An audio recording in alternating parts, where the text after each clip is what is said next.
Shalom Bapak Ibu dan saudara-saudara terkasih, dalam nama Tuhan kita Yesus Kristus, jumpa kembali dalam Mutiara Sabda Allah 27 September 2025 dipersembahkan oleh Prodiakon Gereja Santa Maria Bunda Allah Semarang.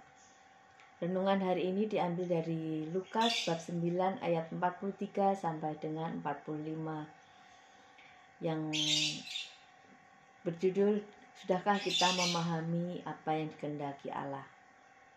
Dalam perikop Lukas ini kita melihat kontras yang mencolok antara kebesaran kuasa Yesus dan penderitaan yang akan dialami. Dalam renungan ini menyoroti bagaimana harapan dan pemahaman kita tentang Yesus dapat menjadi kabur oleh ambisi duniawi dan keengganan kita untuk menghadapi penderitaan.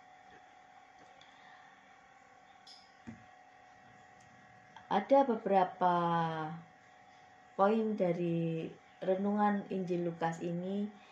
Yang pertama adalah kesenjangan antara harapan dan kenyataan. Setelah menunjukkan kebesaran Allah melalui mukjizat, orang dipenuhi dengan kekaguman.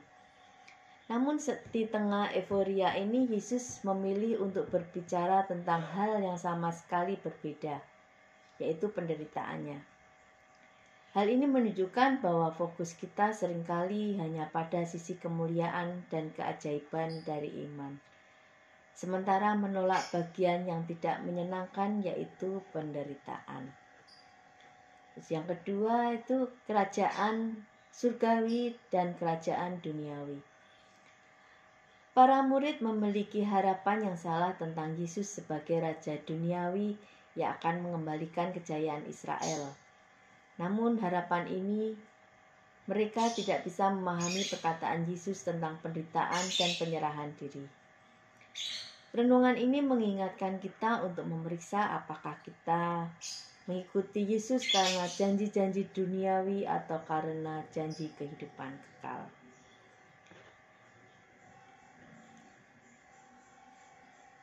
Ketidakpahaman para murid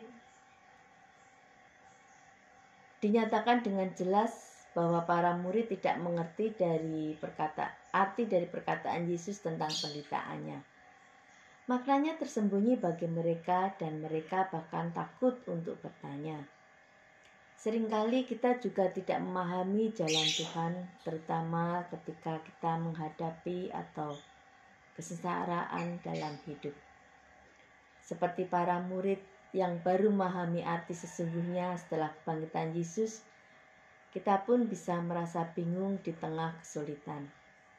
Kita harus tetap tekun membaca dan merenungkan firman Tuhan, percaya Roh Kudus akan membimbing kita seiring dengan berjalannya waktu dan mengungkapkan makna kehendaknya bagi kita.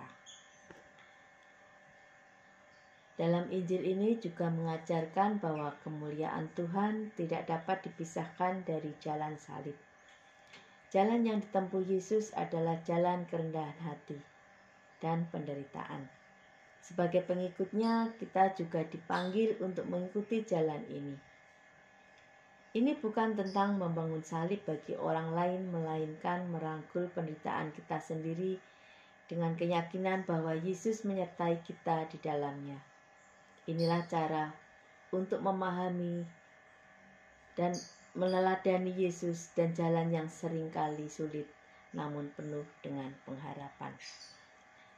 Jadi Bapak Ibu, dari renungan ini dapat diambil kesimpulan mengajak kita untuk meninggalkan harapan yang berfokus pada kemuliaan duniawi dan belajar menerima misteri penderitaan dalam rencana Tuhan. Terkadang dalam jalan Tuhan tidak masuk akal bagi kita, namun dengan iman dan ketekunan kita dapat mempercayai bahwa Dia menyertai kita bahkan di tengah ketidakpahaman kita. Terima kasih, berkah dalam nama Bapa dan Putra dan Roh Kudus. Amin.